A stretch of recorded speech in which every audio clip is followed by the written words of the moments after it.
Meanwhile, moving on to other global stories and news that we are tracking, Apple has captured everyone's attention at its annual developers conference in California. The tech giant has unveiled a range of exciting new products and upgrades. But our showstopper this morning is the highly anticipated augmented reality headset called the WION Pro. Let's tell you about some of the prominent features of the new Apple headset, the WION Pro. Now, the WION Pro is Apple's first augmented reality headset. Moving on, it has a glass front, an aluminum frame, 5 sensors and 12 cameras.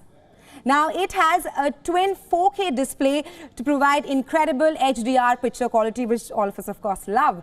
And now the crown on the top of this headset controls the AR and the VR. Now, the headset is operated using eyes, fingers, and even voice. Now, the headset can also take special photos and videos with just the tap of a button. It's that easy. Now, this is Apple's first major product in nearly 9 years. And this headset is priced at $3,500, 3 times higher than Meta's priciest device. And the news that everybody has been waiting for, the shipping of this headset will start in early 2024. For more on this interesting story, we are now being joined by Adrian Maas, a tech journalist and broadcaster from London. Hello, Adrian. Welcome to the show. Hi, thanks. Good to be here, Rahisha. Right. Now, this is Apple's first major product launch in just a decade. What are some of the features that you really liked or that rather stood out? Well, the most obvious is eyesight. This is the ability for the headset to display the user's face below the headset using cameras and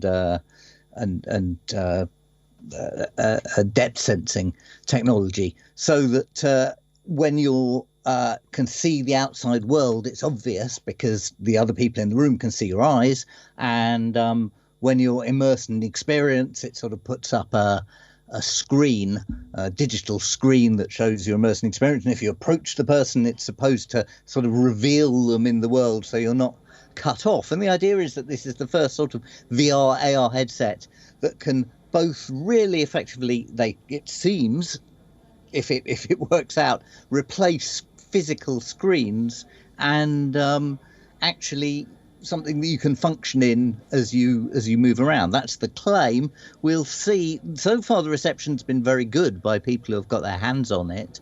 The big thing it depends on, aside from getting the price down from this first model, is getting app developers on board. It may be very much the case that this is sort of for this $3,499 price, which is just shocking.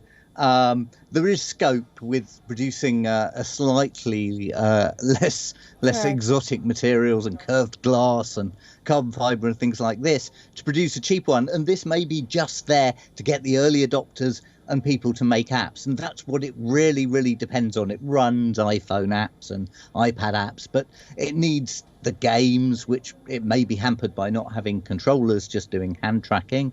We'll see. It needs the virtual spaces that people use on other headsets like the Quest 2, like VR chat and all sorts of places. So it's dependent on that working. One of their problems is that their programming language for this isn't familiar to VR developers or AR developers. And they've also got to get over the barrier that they'll be hosting this in a sort of their arbitrary rules enclosed ecosystem and take 30% of the profits. So right, Adrian. Now, the question that everybody is asking right now is that can Apple's new AR VR headset actually take virtual reality into the mainstream, or do you think it's just a pricey toy? At this price, it has almost no relevance to sort of 99 point, quite a high number of people on the planet. But it's given the VR industry a huge amount of hope that things are being backed by Apple. I think if that's followed up by cheaper headsets, maybe it will make a difference. It's definitely a bit of a gamble, but it is, by virtue just of being so high spec, possibly able to do things that VR headsets didn't quite manage to do well enough before. But I think we need the apps and we need the price to come down. So time will tell. Right, Adrian. Thank you so much for joining us in WION and sharing your insights with us on this. Thanks very much. A pleasure.